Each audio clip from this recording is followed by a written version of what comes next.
একবার এক ভক্ত মাকে খুব কষ্টের গলায় বলেছিল, মা, আমার মনটা শান্তি পায় না। মা তখন তাকে খুব আস্তে, খুব আপনজনের মতো বললেন, বাবা, পরের দোষ দেখে থাকলে মন কবে শান্তি পাবে? এই কথাটাই আজ আমরা মন দিয়ে শুনব। আজকের ভিডিওতে আমরা জানব মা কেন এই কথাটি এত গুরুত্ব দিতেন। একটা ছোট্ট গল্প আর 3টে সহজ অভ্যাস যদি আজ থেকেই আমরা করি, আমাদের মনটাই বদলে যাবে। তাহলে চলুন জানা যাক কি সেই অভ্যাস। শ্রী শ্রী মা সারদা দেবী ছিলেন খুব নরম স্বভাবের মানুষ। তিনি কাউকে তুচ্ছ করতেন না, বিচার করতেন না। সবাইকে নিজের ছেলে মেয়ে বলেই ভাবতেন। তার কথাবার্তা ছিল গ্রামের বাড়ির মায়ের মতো, কম কথা, কিন্তু সেই কথাতেই ভরা থাকতো ভালোবাসা, আর থাকতো গভীর শিক্ষা।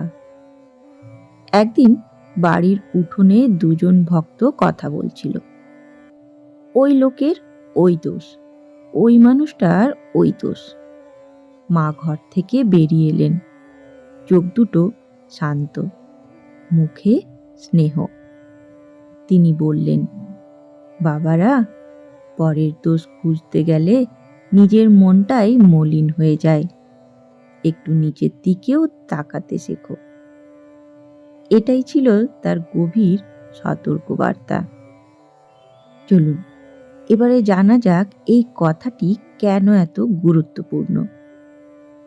শ্রী শ্রী মা সারদা দেবী বলতেন, পরের দোষ দেখতে দেখতে মানুষ কখন যে নিজের মন শুকিয়ে ফেলে সে টেরই পায় না।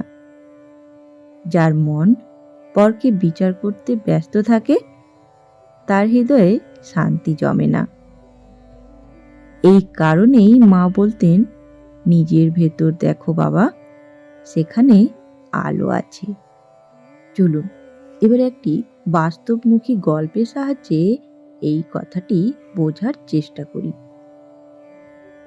এক ভক্ত ছিল খুব ধার্মিক, কিন্তু অভ্যেস ছিল সবসময় অন্যের ভুল খোঁজা।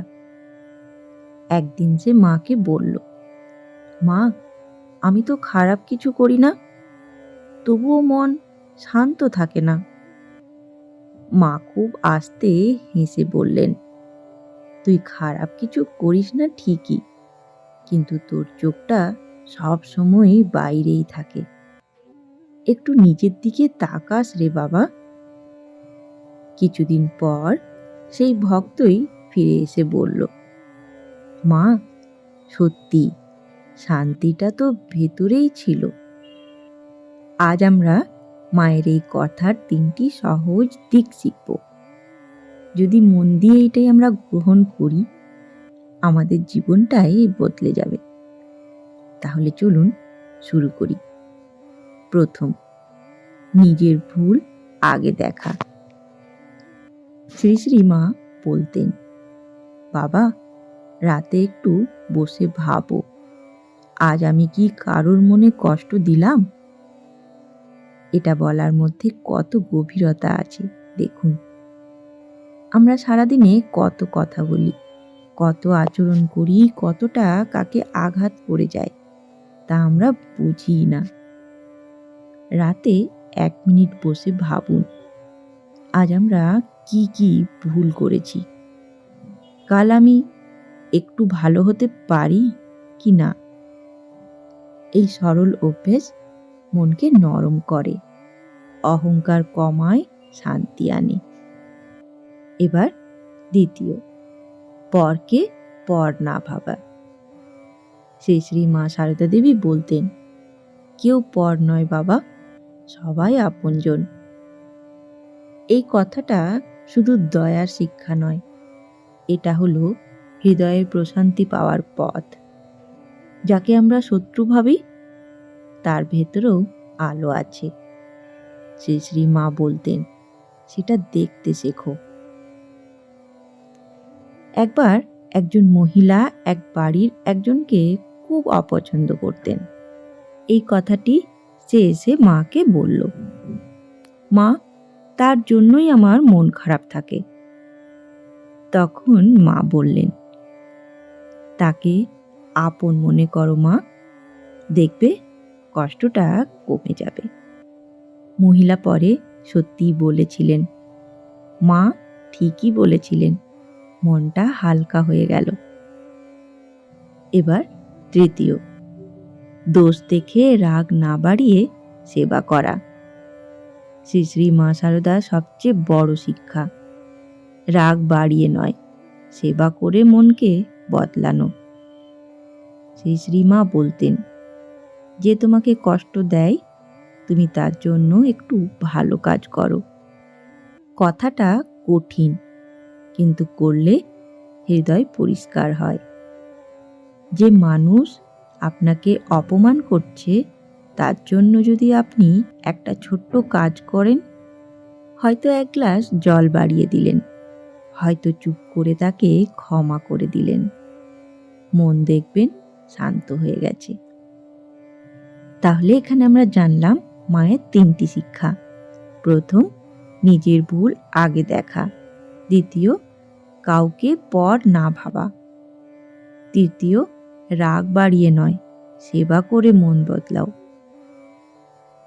এই 3টি কথাই মনকে নরম করে দেয়, শান্তি এনে দেয়, আর মানুষের প্রতি ভালোবাসা বাড়ায়।